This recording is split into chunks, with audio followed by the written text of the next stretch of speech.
tout ça les prières, tu invoquer l'esprit astral, balandi et le courant parce qu'il y a des choses qu'on va, je ne dirais pas ici. Tant que vous invoquer balandi et le courant. Maintenant l'esprit va s'aligner. Génie on va vendre dans la carte en d'accord. On va bien dire bangout. Bateau va vendre dans comme faire 3h du matin parce que de 3h à 5h on des pouvoirs magiques ça va casser. Bah va nanda ko mona aussi mona mbwa quand on a bien mbwa aleki porte en d'accord non mnen. Tu vois bimelo na tanda ko ça. Ba so bataka bateau qui n'a pas de bangaka. Okipa nganga bina to bengela yo bilima baya ko fat na benga bakoko balanga petisa bakoko baya couper sa réponse. Au moins, en réalité, ça et ça esprit, il y a monde astral. Dans l'astral, l'esprit, on va être, on va l'astral, à niveau inférieur. Pour ceux qui sont sacrifiés à Bakoufa, on va dans l'astral inférieur. Être, on attend, on va apparaître. On a revendiqué le bango, au moins la manifestation, on attend son douma, on a et ça va être vers le plan astral. Il ne va pas astral inférieur. On est aussi là. Au moment à la fin, tant que je suis là, on va être on peut dire qu'aujourd'hui, on va sacrifier, on est comme on s'est manifesté dans la vie. Au moment où on a à cause de ça, c'est-à-dire que le monde astral va être un phénomène, un phénomène psychique, un terme est clair parce que la zone s'est réservé pour certains termes pas que tu vas comprendre dans la langue. Bablo mi tout le monde a quand même bang ça quand même ils ont un niveau astral inférieur. Il faut dépendre d'un élément nuancé. Tu prends par ça là élément haut. Au monde qui il aura tendance à robanayo na pêche par exemple net na pêche kisi, le kisi na pêche haut qui est dans on passe mai ali kunda. Donc soit mai haut yo kende doit quand apporte ndap. Là il utilise l'élément A toujours en rapport avec le plan astral. Deuxième élément, nous avons astral, c'est l'élément terre. On appelle ça kisi ok nango timola mabele à l'opan kunda. Tout le monde appelle dans l'église pasteur abioté, boire mabele à l'opan on a besoin de la bonne. Moi je me pose la question toujours. Mabele à l'opan pasteur au bon de quoi ça. Mais tu as tout ça. Mabele ta tête. Pasteur pas masque sur mabele. Il faut beaucoup de mabele non. Mabele wana est comme qui en possession à Josué pourquoi parce que Dieu a envoyé Josué dans la place quoi. Oui. Tant même ce qui veut assez Moïse donc là-bas dans l'Égypte qui est dans la terre promise. Oui. Moïse a koufi, nous avons Josué, Moïse mon serviteur est mort qui est dans beaucoup dans mabele wana. C'est-à-dire nous avons batindi. Le col là OK na place où nous avons batinda qui. Tu prends la possession à mabele wana. Donc parce que au tient le col yo aussi poser parce que ça volonté en Zambie.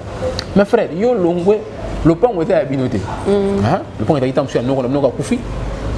Atiki bana na ye. Lui baba na tata moi aussi. Beaucoup mis en conflit na bango. Yo suis ma bena même pasteur bon de la pour sa possession. Non, c'est pas ça. Ça c'est pas ça. Parce que soit moi qui atiki monta comme bépé là, ba to ba ni ah pasteur wa cela qui s'habitait. To peli sa moto, comment requête, donc nous soit le kakayo to tumba bango na moto. Waneza ruse pour bota la distrait. Il utilise de l'élément fait la prière. Yango monaka. Ba magicien mingi so ba sa prière na bango. Ça s'appelle ta bougie. Parce que bon c'est là il m'a fait ce qu'on va bouger couleur dans la situation. Nous sommes bien élément vent. OK naki qui c'est pas marabout et puis on on appelle sur eux singao kanga yango qui est place on peut besoin bêta kanga ngwane bêta c'est l'élément vent.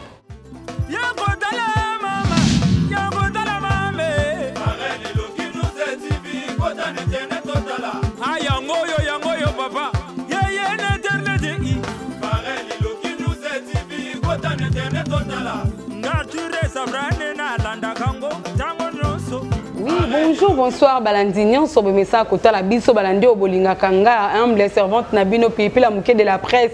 Autrement dit moi ça bassin, moi ça poitrine bambote Nabino a trop bosé belé. N'a pas poste téléviseur Nabino pour n'avoir balelo Pipi la mouké mais les bino nini lelo qui chasse est tombé na nini Zahir lelo et Kaboine combien de parties.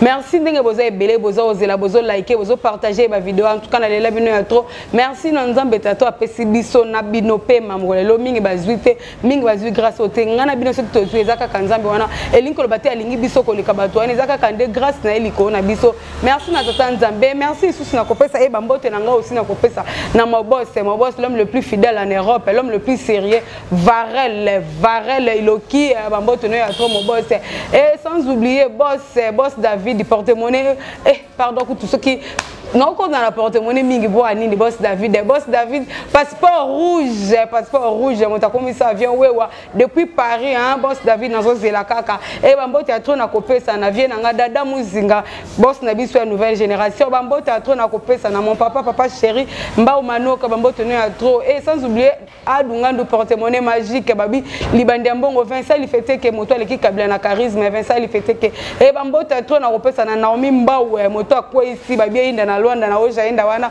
na Signe Africa Naomi mbao ndaka ngema solo merci na bino lelo na plateau ya mokola lelo na elibino surprise ebele boyebi te pipela mukia elibisoni na ebino surprise obo satanda ki même na ngote na osenga na joli copie afonga bon mon invité na biso ya mokola lelo bonjour évangéliste. Oui, bonjour ma soeur, bonjour. Oui, ça va? Oui, ça va par la grâce de Dieu. Ouais, c'est la première fois, toute première fois, avant de présenter, pas abonné na biso, na lingaramo mukie moi respect wana mutumo se présenter, je suis Kingandi ba comprendre parce que explication na ngai ko kanata musuna oya yote. On s'est présenté parce que c'est la toute première fois na chaîne na biso Oleka. Bon, pour se présenter soi-même mes armes pas si bon. Je suis le frère Blaise Aruna. Ouais. Blaise Aruna, votre frère, serviteur de Dieu, fils de Dieu. Nzambe le molanga na libulu dans la gueule du lion. Oui. Na mama mabe. Les loyo nazawana pour témoigner sur Christ et puis pour dévoiler ba secret nyonso ya Satana. Oui. Il y a misala ya mabe, il y a occultisme, il y a magie, il y a sorcellerie. Oui. Tout ce qui est négatif, tout ça qu'on dévoiler en pour que ba nzambe ba vous allez attentif ba bandeni ya komi batela ba si ba ndima déjà yesu lokola mo public ici ba kangae ba continuer ko garder et ba oh non bandima yesu te bandima ba ça parce que il y a la vie éternelle qui nous attend. Ouais, c'est la toute première photo et bien na chaîne biso ba to comprendre te na bi chaîne le sous nani ba roza mona ko na autre chaîne ba monu awa e belé mité mais comme ya ko kitaba lelo to mbio na chaîne biso to zo parler kana yo cher et loko manko parce que na landi bien on s'est présenté nzambo longola on a libulu ya ko sa bimisa yo abenda yo okoma lokwa ya ye nzambo ala va yo ozo pesa témoignage na yo to meke pe ko zonga mo muke meke pe ko expliquer biso ko longo na libulu pe ko benda yo libulu ni oyo zala ka pato fongola no maka mususu libulu za mabulu loko ko ndo pe na libulu mutaleka bendio parce que ça témoignage mona histoire mona landa muta didi na mai abi batu ba sauver bi c'est la batu ba sauver te c'est la kaka nzambe ya sauver deuxième personne ba leka bi batu ba ko sauver te muta sauver nzambe etanga kufi aki atu ni nzambe pourquoi nga wanda ko ko sauver ngo ko sauver nzambe na tinela que deux personnes ba sauver yo mais yo ndinga ki bango te olinga ki tanga na sauver or ke na sala kana nzela ya batu to ebite libulu nzambe bimiso zaki libulu nini to kozonga na biso na sujet na biso mais un peu ko fona suma parenthèse muke wana. Bon, quand on dit libulu, c'est-à-dire Nazara qui Moutoua et Baïnzambete. Oui. Baïnzambete incrédule à un certain niveau. Bon, les bandits-là, ils sont idolâtres. Idolâtres, et puis à force, il y a l'idolâtre, je suis devenu un athée. C'est bien, Moutoua a une pratique occulte. Oui. Pour être plus clair. Na kati ya monde occultisme et comment il vit nanga mobako vivre nzambe na maona sali ke mutu wana avec occultisme atika bongo la mutema ayamba Yesu Christ voilà un peu place nzambe fait ça na kati ya misala ya mabe ya occultisme ya ngwana lelo yo avec cette petite expérience na lumière na ko mon pas en kolo Yesu Masia ça me permet maintenant à avertir bande ko musu ba ke nangambo wana kuna mabezali. Oui, c'est ça. Pas linya kende akendete. Au pas ça kuna na psa kende de l'autre côté il y a la lumière au kobima et sur pesa yo bon. Oui, c'est ça. To meki o lobeli suma muke sur la lumière nzambe. O pesa mo ba détail no so biso na balandi to landi yango. Na olinga mpe to fongola moi parenthèse na biso. O meki mpe ko parler biso parce que comme taba o kitise me ko parler biso sur le monde comment on appelle monde occulte, monde astral. Oui, ça ça o meki mpe ko parler biso sur yango. Bon, pour parler du monde astral, dans l'émission Moko, et ça m'a passé. Oui. Parce que du départ, il faut dire que le monde astral est plus grand que le monde physique. Quand je dis le monde physique, je ne parle pas de la planète Terre. Oui. Non. La planète Terre est dans le monde physique. La planète Souveraine, Mercure, Mars, Jupiter, tout est dans le plan physique. Oui. Le monde astral est plus vaste que le monde physique. Oui. Il est on a la monnaie, il est on a la lumière. Et les gens ont la blogue belé. Dans le monde astral, l'espace et le temps n'existent pas. Parce que le langage du monde astral pour expliquer dans le monde physique, et ça moi pas si mais tu remets quand même pour faire ça bandeko, hein? Moi lumière, c'est-à-dire na ko lobela ngonion so grand complété c'est difficile hein dans ma émission mais on va toucher certains points pour permettre ba tout ba comprendre s'ils ont des questions ba poser puis je me rappelle comme détail. Oui, dans le monde astral, moi, limite, c'est bello. Parce que c'est ça, mon nene. Le lobby, na mon nene, on a évité parce que biso non, tout le monde a été évité. Oh, mais qu'est-ce que l'accès, oh, mais qu'est-ce que réalité, biso et en gros, moi, parce que n'est-ce pas so biso na on a regardé monde des abo des amo nene. Oui, n'est pas monde des amo nene. Nathalie Poé, Nazongi Boye, Nathalie Monesco. Tant il y a que monde des amo qui par rapport à monde wana. Qu'on en a posé na yeba, les qui en a mon nene na nini. Oh, mais qu'est-ce que peut se souvent des détails qui bon, monde astral, plan astral. On a bien un plan astral. Plan astral, c'est une autre dimension. Hein? Aux yeux avions comme dans le monde astral. Oh non, on déplacer peut-être dans un vaisseau spatial. Plan astral, à la fois extérieur et intérieur. Il y a qui non, ils n'ont pas si bande de comprendre quand vous comprenez. Si vous avez posé ma question. Dans le langage où quitte Barbara Boul, c'est le monde physique. Dans le monde extérieur, on parle de microscosme et de macroscosme.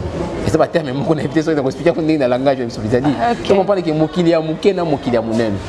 Balobi le microscosme se trouve dans le macroscosme alors que le macroscosme se trouve dans le microscosme. C'est-à-dire monde ya munene et ça na kati ya monde ya muke, nous on monde ya muke ça na kati ya monde ya munene. Comment expliquer? Monde astral est une autre dimension, est un univers mususu. Pour comprendre le monde astral, il faut qu'on ait un univers intérieur. C'est-à-dire c'est à l'intérieur que vous retrouvez le monde astral à l'intérieur. Il y a un maître, il y a un indien, à Koufapé, à comment le merveille de l'espace intérieur. C'est-à-dire le monde astral va vivre à l'intérieur de soi. Là, on a un peu expliqué pour comprendre. Au moins, il y a un petit ndoki tango to bima na butu pa kinde koluka to bana balanga chabiso ndoki apime ki koluka akena koluka wapi surtout mtabana ka na deuxième monde ngweza ka wapi oh pour que ndoki abima qu'est-ce qu'il faut alala na butu zoto na ya kati hein corps na astral et bimi et comme na plan astral et ça libre opération nion so sala ka wana donc kende kuna akokuta wenze hein akuta mamwebele akuta univers akuta biloko nyonso mais tout ça c'est où c'est à l'intérieur de nakati ya ndoto na azola nde azo vivre ba événement na nyonso donc ya kolongwa Kinshasa akelongwa na Canada mais pas avec le corps extérieur avec le corps intérieur il y en a dit que non le microscosme dans le macroscosme c'est à dire monde wana ya munene wana eza na kati intérieur monde astral est la dimension moko supérieure na dimension toza ngo physique.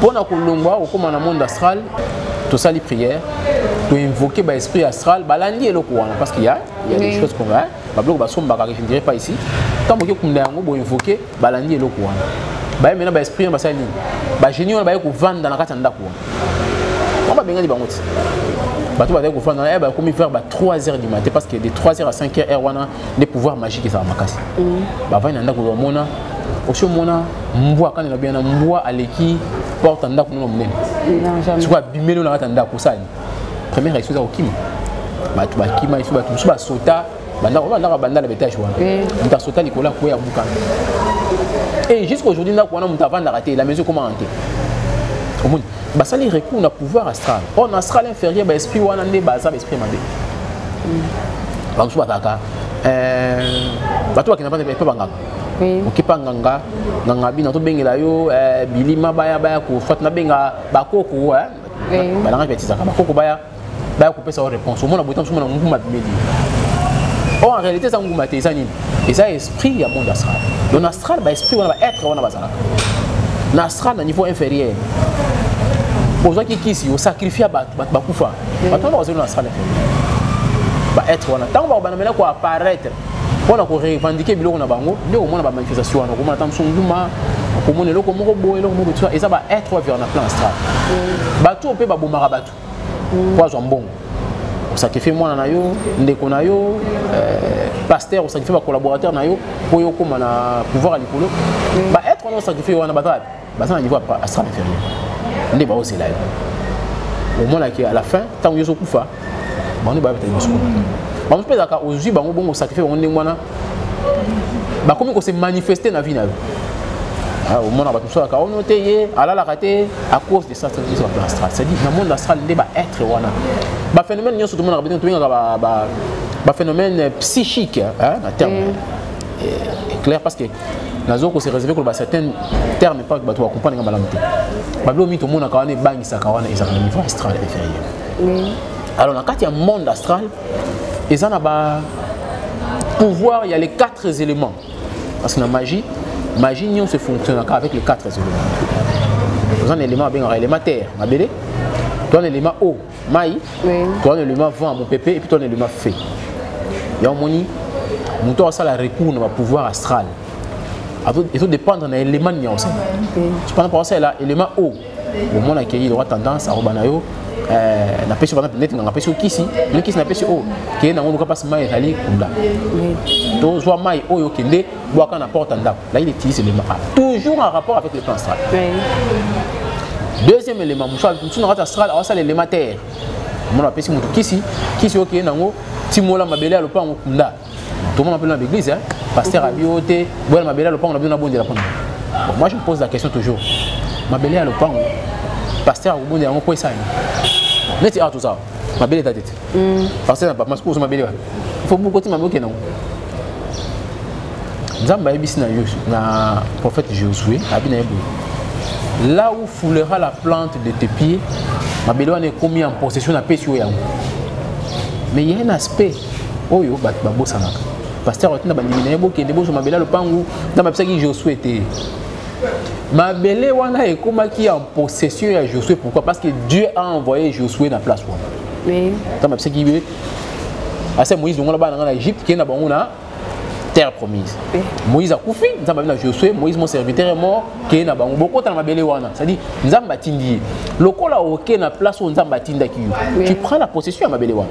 Donc parce que tu as le col aussi poser parce que ça volonté en Zambie. Mes frères, yo longwe. Le pont était à binoté. Le pont était à monsieur Noro, Noro Koufi. Atiki banana yi. Oui, baba na tata moi aussi.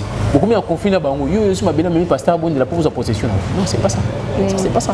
C'est que même la pratique ma pratique kabbalistique. Les basalaka pour enseigner. On a quoi? Et quand tu donnes ma belle le pont on n'a pas toi dans mon ma bécilite. Tu vas ça les matins. Bah tu vas ça le ma feu au moins on est ni. Il me bouger. Ok, pas prophète, bon de la ponayo.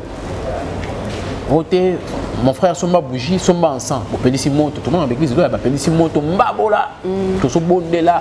Bon, c'est vrai, ruse comme un mingi.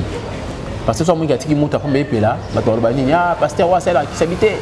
Tu peux sa moto, comment requête, donc il soit le cacayo, tout le monde a moto. On est à ruse pour la distraire. Il utilise le ma fait la prière. Il y a un moment là. Bah magicien mini sous ça prière na bango ça s'appelle pas bougie parce que bon ça là il m'a fait ce que bougie couleur dans la situation monsieur bina élément vent OK naki ko qui c'est pas marabout et puis moni on appelle sur oyo singao kanga yango qui est place on peut besoin bêta c'est l'élément vent parce que l'esprit bon ça les éléments ce sont les 4 éléments où ils fonctionnent en magie c'est-à-dire tous ces éléments fait quoi ils ont ça yo possibilité à être en contact dans le monde astral. Mouto pas à initier, il peut entrer en contact avec le monde astral. Comment? Toilette et apporte le monde astral. Au monde en mouto tu peux écrire une lettre. Ça dit demande de mon groupe et pas entité mon plan astral. Pourquoi qu'on a toilette? Tant que comme une bic bleue, au monde la réponse est une bic rouge. Exact. Bah toi magie mon élémentaire. Maï, et ça peut entrer à porte à son esprit. Nous avons un candidat à Azui à Boaki, puis Azui résultat. Il y a à chaque fois. Surtout quand on a vu ça, on a Kinshasa, Bozaba, Bassi. Ne commettez jamais cette bêtise. Aussi bien qu'on a lingerie, soutien, sous-vêtements, culottes, cyclistes, tout ça, cinglé. Au lembi en qui boit quand on a maille. Pour ça la carrière on a. Et ça porte mon nez à monde astral. Si le pouvoir astral influence à pouvoir physique. Parce que mon atteint un niveau astral. Ils ont dit que les immeubles à hauteur de moto sans laisser. À mon avis, au moins un moto tant à 20-30 mètres. Mais il y a un plan dans CA au moins la montée. Moutou a initié dans le niveau à monde astral. Il a la possibilité, il a les pouvoirs de dominer l'élément à plan physique. Mais le christianisme est au-delà du monde astral. Hein? Ici, nous parlons seulement du plan astral. Oui. Si vous avez les lots, vous êtes victime de Macabel. Pourquoi? Parce que vous avez un astral. Un initié, à cause de combo qui a gravé sur le plan astral. C'est fini. Ça, là, on est là. Dans un conflit, parce qu'il y a beaucoup de gens moi si tu as beaucoup de gens boyer. Dans un combo, ma commis en bout d'un papier. Oui. Et ça, ma parfum, mon bachaka. On appelle ça comme parfum daté. Parfum, mon basalaka. Na prière, mon gros, ça, la emballé en haut. Na sinon, on a le beaucoup. D'ailleurs, na cimetière, parce que on a beaucoup. Maintenant, on doit aller là. Na j'ai fait fleur. Tout le monde va faire la tombe. Oui. Na j'ai fleur, na emballé, on a papier comme on a bois qui a. Et lorsqu'on enterre, comme on a se retrouver dans le plan astral. Ceux qui n'ont pas pour les nuire, n'a pas nuire, il est vide. Ceux qui n'ont pas pour soit na commissaire Ndumba. S'il n'a pas Jésus, à comment Ndumba finit? Pour ça, on peut bakangi li bala ya mutu, c'est-à-dire mutu na vini à kubala kate. Jusqu'à ce que Dieu va se révéler par un serviteur ouin. Quand on va prier, le serviteur de Dieu est capable de faire ça. Il y a que déterrer mutu na niveau plan astral. Sinon, c'est-à-dire porte tes a ébélé pour entrer dans le niveau plan astral. Oui. Ça, c'était l'astral inférieur. Maintenant, l'astral supérieur. Et ça, univers moko beau. Surtout dans le monde physique. Et ça, pour toute source, il y a inspiration. Il y a des artistes belés. Des peintres. Des chantres. Donc, artistes, c'est moins mini. Même architecte mini. Parce que moi, je suis dans le lot. Je suis dans le son. Expression astrale. Expression astrale. Si vous allez dans le monde entier, au moins, dans le système, il y a des stèles. On est sur la Kinshasa, c'est ça. Échangeur à limiter. Monument. Pose-toi la question, pourquoi il y a ça là? On peut faire des explications un peu cohérentes. Ceux qui sont en France, ils sont dans la Tour Eiffel. Ceux qui sont en anglais, ils sont dans la Big Ben. Les Belges, ils sont dans l'Atonium. Ceux qui sont en Amérique, ils sont dans la Statue de la Liberté. Tout ça pourquoi? Et ça, c'est un symbole où ils se retrouvent dans la capitale, il y a plan astral. Parce que comme il y a plan astral, c'est-à-dire dans le sommet astral, ceux qui n'ont aucun, tu diras qu'il y a comme dans le paradis.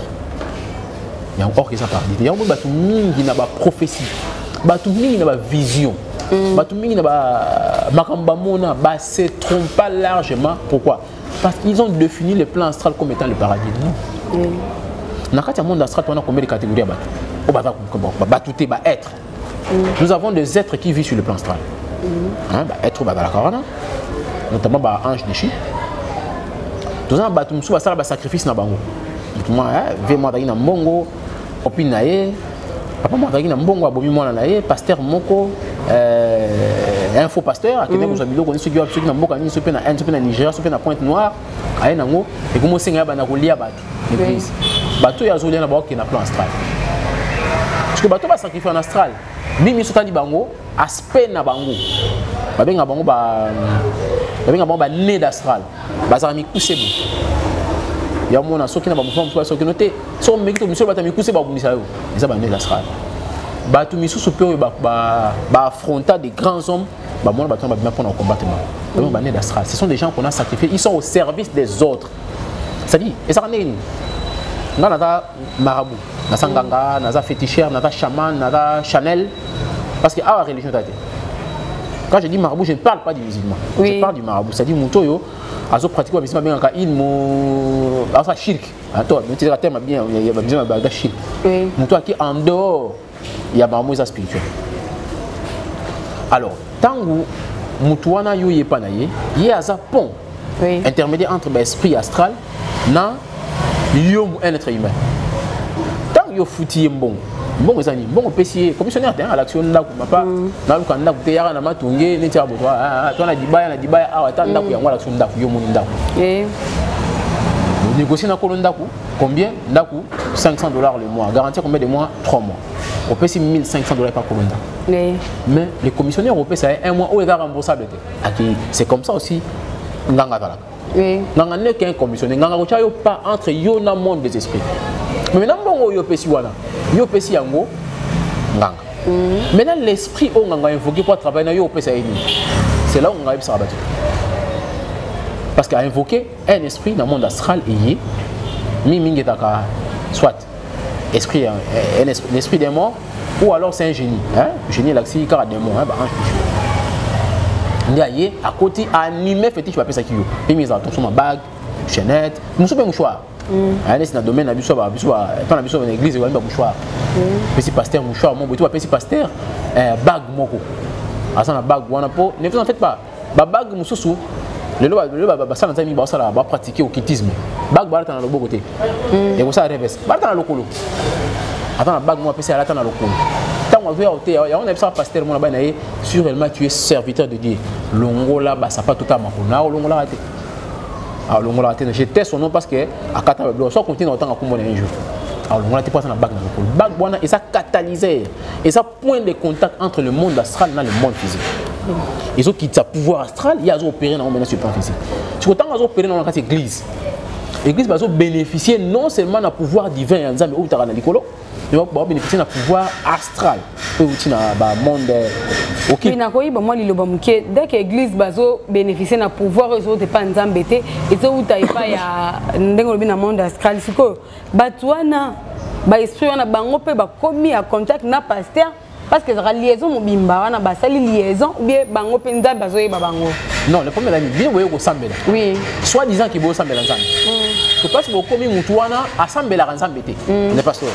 Les pasteurs il y a dans contact na esprit, il y a monde astral. Le monde astral supérieur, astral inférieur. Sur l'esprit wana ndé bazo opérer na kati, il y a église wana. Si le temps bino esprit wana a opéré ça des miracles. Tant bino ba to komisa nzambe, beaucoup ça mettre besoin d'adorer esprit wana. Donc il pas nzambe, nzambe bazo continuer. Ya mo ba tumi ba talaka. Au salaire du sous au salaire du sous-muté au bébé c'est vina au tamboli ma bête mais vina est comme compliqué ça alliance au Guinée comme ça. Alors lorsque les pasteurs invoquent ces esprits mais esprit n'a pas besoin ça va miracle mais principe astral les araignées lorsqu'un démon quitte le plan astral il descend sur le plan physique pour opérer bon un prodige. Je ne parle pas de miracle parce que miracle est dans Zambie. Zambie dans ça la miracle tout ça parce que c'est différent. Aya sali quelque chose et là au moins quand aussi bat tu vas séparer toi après sur le résultat à un problème donné bat tu vas séparer là mais lorsque l'esprit veut retourner sur le plan astral à Kenaka nelo na ko indistra ngo bout aux en camion na yo aux en par exemple awa aux en magasin na on est na tout na moka nini aux en magasin na on a idiofa par exemple na bandu aux en na idiofa aux en a mutuka na yo au sombi marchandises ba produits manufacturés OK nango pour que nous renforcer magasin na idiofa ils a plein et qui aux temps sous moi 2-3 passagers beaucoup de déposer bidon et décharger marchandises dans la idiofa est-ce que mutuka ils ont à vide ils ont à vide mais le gars aux ba fufu aux ma futa aux makala aux ba nini point nini et combler le déficit il y a carburant au sala ki wana c'est pareil avec un ingénieur on invoque un démon du plan astral à outil astral à Kiti aïe par exemple à répondre à la prière de l'église. C'est le spectaculaire, c'est payé, tout le monde mais au finish, quand il part, alors même quelque chose comme ration naïe. C'est alors à ces moments-là, nous sommes dans l'église. En même temps, ma chance, il y a battu. Et toi, là-bas, tant que mon azui, ma beauté, il y a battu. Parce que ça arrive. On invoque un démon à prier pour nous. On a un problème, il y a miome, passer à payer pour nos miens, mais ah, il y a un namba pour remarquer que témoin chez moi. Nous avons mis à papa, on a mis ce qui gagne. Maintenant, on a mis Yesu. Pourquoi Yesu? Parce que le nom de Jésus dérange. Nous avons mis à Blaise Aruna, à Sali Miracle. Nous avons mis à Blaise Aruna, comprenez. Son nom est le Seigneur Yehoshua Ramachia. On te met à Yesu Massia. Parce que comme Yesu Massia, on a besoin de l'ongola. C'est ah, on s'est collé à solo, donc on va gloire de panay. Maintenant, le démon est venu dire, à outil de plan astral, à Sali Miracle. Soit disant miracle. Yo monia waki, mais tant waki, allons le kiste, makena mabota. Vous priez des mois qui dit à convaincre yo, à pèse yo, beauté mon co éclat, aux huiles d'ibala, parce que vous dibala, mais à kanyo mabota. Donc c'est un peu comme ça. Parce que Moutounion soit dans C, il y a pouvoir ou à plan astral. D'office, il y a un pasteur à Bombota là bien. Il y a des pasteurs à Kinshasa, Bolande là bien. Les pasteurs à Soka à Tchemoutou le beau. Kabarambongo, Kabarambongo facilement. Mais bon, mon soir, on peut s'en bon. Et quand tu poses sa main sur toi, c'est fini les bébés. Mon frère, toi qui me suis maintenant à la télé, dans la vie, non bien. Au salaire qui avant, on va qui moi malade. Bandaka qui n'est pas un prophète wana, soi-disant prophète wana, a imposé ma beaucoup. T'as la vie n'est comment? Dieu se comme flou. Avec son mon frère, tout bunda, ce n'est pas ça. Il y a mon le beaucoup. Pour permettre à n'importe quel chose le beaucoup. Il y a un magnétisme dans le beaucoup. Nous avons un canal. Il y a pouvoir astral. Tant que tu le beaucoup, il te transmet le pouvoir astral. Parce que le pouvoir en Zambie. Tout comme le beaucoup, il y a pouvoir et pas à Mossal et en Zambie à ouais. Soit tu le beaucoup. Ressentir pouvoir divin au quitter là. Donc faites attention. La plupart de nos serviteurs dans l'église, c'est le pouvoir astral. Bakacher, pouvoir astral. Magicien, pouvoir astral. Féticheur, pouvoir astral. Tant que frère X, Ozoyemba, musique na yo, source inspiration est à plan astral. Ozoyemba, même démon à plan astral, côté Kuna. Et ça, un magicien moko, un vrai pouvoir astral. Oh, il n'y a pas d'endénie. Ils ont du mal à croire dans le christianisme. Pourquoi? Parce qu'ils t'ont emprunté. Donc, le monde astral est fonctionnel. La partie inférieure, la partie supérieure. La partie supérieure, ils ont luminé de la baki. Lumière à ma c'est là qui toque, c'est très beau à voir. Et il y a un seigneur. Et ça, un maître, mon seigneur, mon arignaka. Oya konzaka monde astral. Kombo na ezaka Jot Niranjan. Comment on va prononcer en mot? Prononcer en mot. Ça dit qu'on m'appelle sur le nouvel suite. Mais je l'ai dit parce que Jésus m'a racheté. Oui, c'est ça. Donc, la plupart des gens aujourd'hui, ils adorent divinité wana Jot Niranjan, croyant qu'ils adorent Jésus. Tout ça. Confusion. Bah, symbole astral est belé quand dans l'église. Est belé plusieurs dans l'église. Nabilamba tozola n'en parlons pas. Oui. N'a pas médaille, n'a pas bague. Bah tu vas jouer on va continuer l'église. Maintenant les gens adorent les diables sans les savoir quand ils adorent adorer ça me plusieurs le levement pour l'instant. N'appelle ça exemple moko. Tout le monde a rabattu. Bon, bateau va kenami pas banganga. Au moins attend son nganga invoquer pour pouvoir en astral à missing ngonga. Ben, ils appellent la religion soit bêta en ngonga. Posez-vous la question pourquoi bêta en ngonga? Raison de bêta. Toye ko sambe là. Hein? Ba bêti ngonga pour toye le sambe. Surtout ba noter. Ngonga bêta cloche bêta en attend on drapeau ba la mukaba ki le sambe. Bon. Ton dit maintenant hypothèse wana. Les après ba la mukaba ki le sambe. Maintenant na kati ya kilt ngonga bêta a supona. Pose-vous la question. On répète à point. On peut dire qu'on a 5 heures. Tu as qui le sambo. Tu m'as dit le sambo. Le sambo comme la carte. On met sur mon qui est bêta. Oh, ngonga wana na astral bêta lorsque mouton attend que kombo wana zo kota ngonga bêta. Ya omoni na kilt nyonso uba invoka esprit wana ya Jot Niranjan. Ngonga bêta. Et vous allez remarquer une chose, hein? Tant que bêti, tant que comme religion bateau a été pour éviter de problème. Oui, c'est ça. Tant que bêta, première réaction, silence. Dans l'église mususu, bêti, va se prosterner. Pourquoi? Alors que lorsqu'on lit la parole de Dieu, va se prosterner. Bizarre. Les appels à l'ingoma mususu na mboka na biso peka.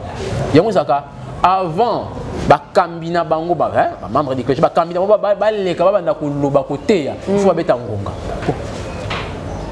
cette cloche là et ça la cloche du plan astral ya capital astral où est bettra lorsque Jot Niranjan va entrer ça être moko sikoyo image na ya liboso ya stèle moko boy ne stèle wana lokola bakambia ba mboka na biso ils savent OK.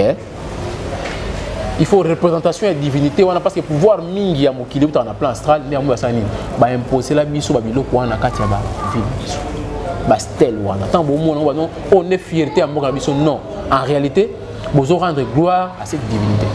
Est-ce que yoko longa que ne pas sans regarder tout est fait jamais so ça mupaya première action ni na ke na tout refait na kanga photo na moi ndenge ni na kanga photo na poster c'est ça na poster mon nga ba vivre que na za déjà na Paris c'est ça tu fais l'évangélisation. C'est comme ça partout. Ce sont des endroits où il y a un mécate. Peut-être prochainement, tu vas parler. Moi, personnellement, comment il y a un plan astral. Qu'est-ce qu'il avait fait? Un mouvement et puis. Ouais, merci. On a toujours chité na biso, toujours qui t'a faire la fête binos boyo qui bo noter bo commis. Pe mon kana moko azu ya malamu ya mabe azu ya boki na fulu parce que ba ya malamu nde to bomba ya mabe to boka na moto, to boki nyoso ya mabe na moto to komi na fin ya mission na biso. Non senga un peu na évangéliste sont des kaocho ba blaze auna ameke peso ki moi ba dédicace to moi et conseil ko pesa ya bandeko ya moi mot de la fête parce que tozana yo mais moi li le ba suka pone mission et alelo. Bon, on a aussi un bandeko, surtout dans le Nzambe. Dans le Nzambe, tout ça, très très attention. Nzambe lobi boye. Ceux qui prophètent aïe, on a Deutéronome. Ceux qui m'ont sakoli aïe, a sakoli solo. Au moni prophétie et s'accomplir. Mais ceux qui a lobi na yo, to qui n'est pas à Nzambe, en dehors il y a Nzambe à Israël aucun été. Et ça dit Nzambe na to ko chora de frère. Ça dit kolanda banzambe mususu wana te, ça dit mutakwe koya na évangile ata eza ndenge nini. Mais s'il te montre un autre Dieu en dehors de Yoshua Mashiach, na libande ya Yesu Masia, aucun été. Si ko le dans l'église na biso, la plupart de nos églises, les gens adorent ba être il y a plan astral sans que ba adorer Yesu Masia o atali kolope mokonzi na biso. Donc c'est un exemple. Nous sommes un prophète mon à Kinshasa. Prophète alobi ngai naza mosakoli. Naza mwana ya mfumu kimbangu. Boka en France bien. Mwana ya mfumu kimbangu. Mfumu kimbangu mvuluzi. Bon, sokata kimbangiste, hein? Soit ça bateau ba croire dans la religion des noirs. Là c'est tout à fait normal. Parce que là il est cohérent avec sa religion. Pour la on a kimbangu na mvuluzi dans l'église. Mais na christianisme kimbangu ava sobi kimbangu mvuluzi, kimbangu mfumu kimbangu mvuluzi. Surtout traduit en français. Mfumu kimbangu là aussi Seigneur kimbangu en français. Kimbangu mvuluzi, sauveur kimbangu. C'est-à-dire kimbangu ava sauveur et Seigneur. Na voyez soit nani. Ce que mutabonga lobi les chrétienté. Ceux qui n'ont pas religion traditionnelle, hein? Bateau attend dimanche ça beaucoup. Pour la c'est normal. Et ça normal. Mais le christianisme était. Et nous avons ces gens aujourd'hui dans le christianisme. Aleki. Si ko yo longwe moi dans Nzambe ke pas mutuana. Ateke la soki mai achama boko abonde la pona yo. Mon frère, osuma ateke ozo adorer un autre Dieu qui est Yesu Masia.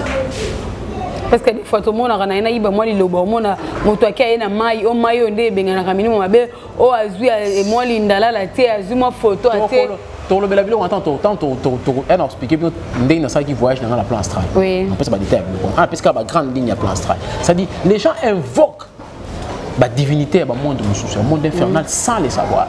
Pasteur akendaki Israël, na tise terme wana parce que tout mi ko sami pe na Israël. Akena Israël kuna ba pese biloko. Non, tout fa ba azouti mai à Jourdain.